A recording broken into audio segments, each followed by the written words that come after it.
ఈ దీపావళి పర్వదినం రోజున ఆ యొక్క భూమాత సత్యభామ రూపంలో జన్మించింది, అవతారం ఎత్తి శ్రీకృష్ణుడికి అర్ధాంగి భార్యగా ఉన్నదన్నమాట. కాబట్టి ఆ నరకాసుని సంహారం జరిగింది కాబట్టి ప్రజలందరూ కూడా సుఖశాంతులతోటి అందరూ కూడా తులతుగాలని చెప్పేసి ఆ రోజున అష్టైశ్వర్యాలను ప్రసాదించేటటువంటి శ్రీ మహాలక్ష్మికి ఆ రోజున లక్ష్మీ పూజ అనేది చేసుకుంటాం. మామూలుగా అయితే అమావాస్య రోజున మనం ఏ పనులు ఏ పూజలు కూడా చేయం. ఒక్క దీపావళి రోజున మాత్రమే ఆ యొక్క లక్ష్మీ అమ్మవారికి పూజ చేస్తాము. ఇది పూర్వకాలం నుంచి కూడా దేవతల దగ్గర నుంచి కూడా ఈ యొక్క కార్యక్రమం అనేది జరుగుతూ ఉంటుందన్నమాట.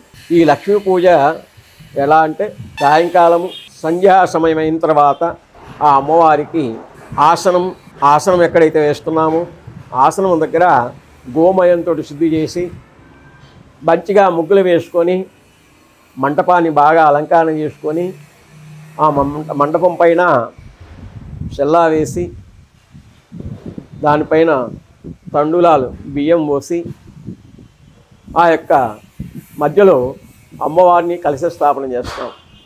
కలశ స్థాపన చేసి ఆ అమ్మవారికి శ్రీ సూక్త విధానేన పంచామృత అభిషేకం చేసి విశేషముగా కనకతార స్తోత్రంతో